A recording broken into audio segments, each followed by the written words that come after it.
Hi. So I thought I'd just give a quick overview to two books that have come to my house recently. I do have another one coming soon. So these are from the Treasure of British Comics, and these appeared originally in a comic from the UK, what was out in the 60s and 70s called Lion. So these are both strips from the 60s.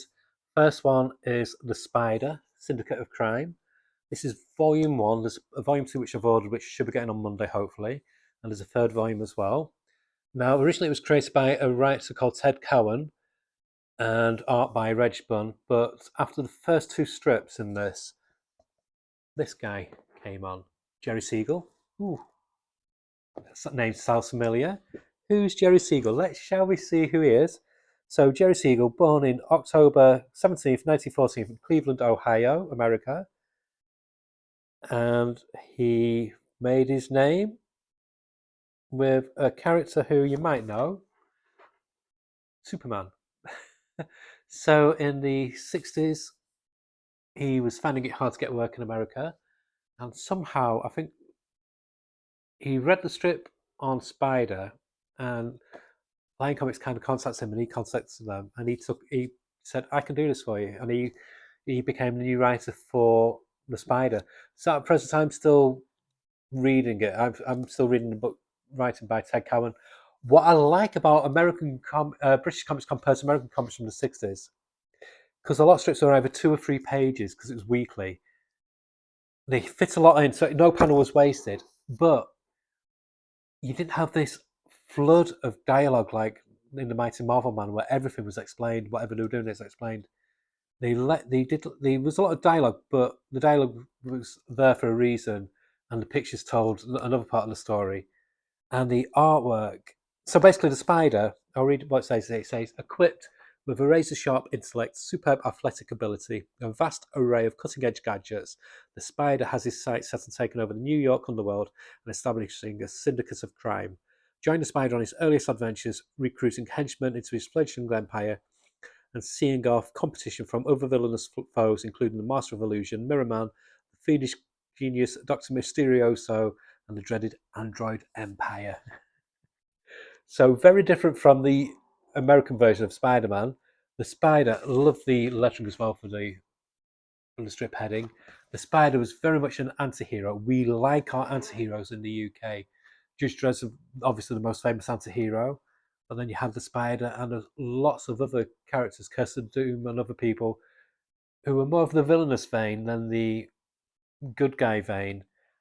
Um, but I'd say this was so poles apart different to what you got in America. And the artwork, because it was black and white, the artwork was just stunning. I mean, look at the cross hatching on here, that building. And the strips are a really breezy, fun read. The first story is more like an introductory story, and then he comes back, a la the Return of Sherlock Holmes, and his henchmen have bigger parts to play.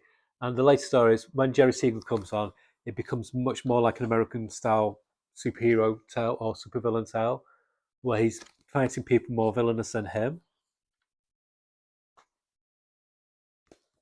And it's just a delight. It's a wonderful, wonderful art style,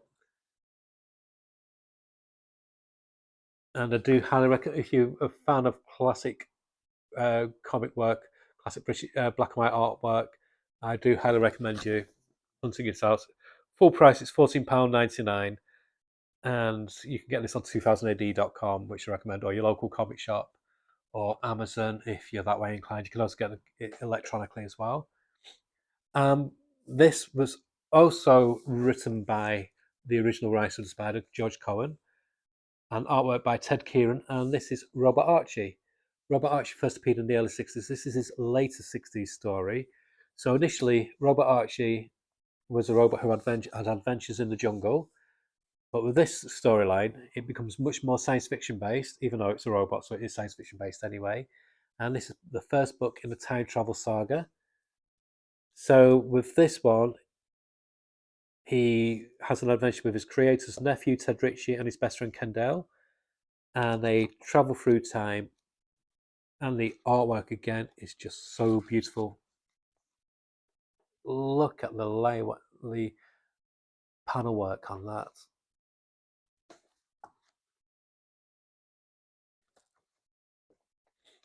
Again, even when our comics in the UK in the 60s were had hints of superheroism about them, they were much more like weird fiction, weird heroes, much more like a pulp kind of tale, more uncommon like the Shadow, or with slight supernatural hints or science fiction hints.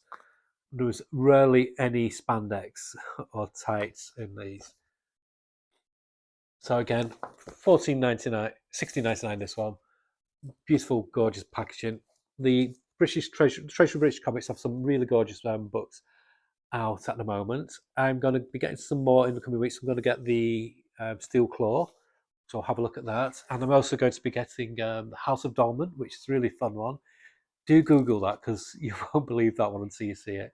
It's got a wonderful cover by Brian Bolland on that as well. And I'm going to get the Adam Turner ones, who's a time traveler stuck in time, going through time. And there's a number of others that I'm going to be getting what we'll have a look at. So this is the first one of many episodes where we'll be looking at stuff coming out from Rebellion's Treasure British Comics. I've looked at other ones before, like El Mestizo, Carl the Viking, Scream, and there's been a number of others that I've spotlighted before. It's a really fun offshoot of 2000 AD, where basically Rebellion have got the rights now to all of British comics got from IPC etc. going back to pre-war days. So they're bringing out the creme de la creme. There's one called Marnie the Fox, which I want to get, which I recommend you getting if you just want to get beautiful, beautiful black and white artwork. It's a really sweet, bittersweet tale as well. So yeah, really pleased with these. Once I've read them, I might give a review of them as well. And like I said, there will be more coming through my door in the next few weeks. Okay, bye. I'm going to try this again. Let's see if it works this time. Zap.